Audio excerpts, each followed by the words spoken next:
Le 24 octobre 1870 est adopté le décret Crémieux qui octroie la citoyenneté aux Juifs d'Algérie.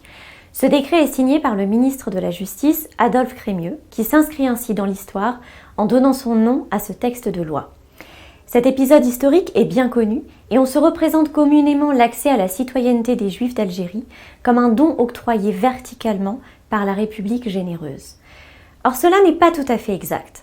Depuis plusieurs années, existait un mouvement de fond au sein de la population juive d'Algérie qui revendiquait une naturalisation collective afin de bénéficier des mêmes droits que leurs coreligionnaires de métropole. Une pétition, rédigée par les notables juifs algérois, réclamait de devenir des Israélites d'Algérie. Après avoir récolté des milliers de signatures, celle-ci fut soumise à l'empereur Napoléon III lors de son voyage en Algérie en 1865. Cette revendication venue d'en bas constitue la toile de fond du récit de Jean Nakache, dans lequel il retrace le parcours aventurier de son arrière-grand-père maternel, Simon. Il ne s'agit pas d'un livre d'histoire, et la plume volontairement romancée de l'auteur le détache de toute prétention scientifique. Pour autant, très documenté, ce récit est fort instructif et entraîne le lecteur dans un voyage historique au gré de chacune des étapes du périple de son aïeul, d'Essaouira à Constantine, comme l'indique le sous-titre. Car en effet, le jeune Simon décide un jour d'entreprendre un voyage particulier. Désemparé par la soudaine désertion de son Essaouira natal en faveur de l'attirante et moderne Casablanca, il choisit lui aussi de tout quitter, mais pour suivre l'exemple du grand Maïmonide, s'installer à Jérusalem.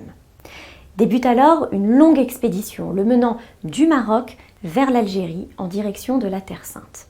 Nous suivons Simon de ville en ville. On y découvre notamment Tlemcen, où les Juifs sont autorisés à vivre à l'intérieur de la cité et ne sont pas relégués à l'extérieur des remparts au nom de la Dima comme partout ailleurs. Une exception qui tient au fait qu'au XIVe siècle, le grand rabbin de Tlemcen, Ephraim al-Kawa, aurait guéri la fille du sultan de la région et aurait réclamé en guise de récompense le droit pour les Juifs d'habiter la ville. Tlemcen devint alors un sanctuaire de paix et un mausolée fut érigé à la mémoire du rabbin, vénéré aussi bien par les Juifs que par les musulmans. Après Tlemcen, puis Oran, Simon arrive à Alger, où il découvre avec étonnement le bouillonnement politique d'une communauté juive qui souhaite devenir actrice de son destin en exigeant l'accès à la citoyenneté. Le choc culturel entre Simon le Marocain, habitué à la dimitude, et la communauté algéroise revendicatrice et structurée à travers des organes consistoriaux est manifeste. La démarche pétitionnaire du consistoire central d'Alger semble inconcevable aux yeux du jeune homme qui assiste perplexe aux discussions animées des responsables locaux. L'émancipation tant désirée entraînera-t-elle un reniement identitaire? Est-elle compatible avec la fidélité à la foi religieuse? Impliquera-t-elle une perte de souveraineté des tribunaux rabbiniques? C'est ce que défend le Dayan, le président du tribunal rabbinique de Constantine, qui refuse d'être dessaisi de son pouvoir, mais dont la position est vivement décriée par les notables de la communauté.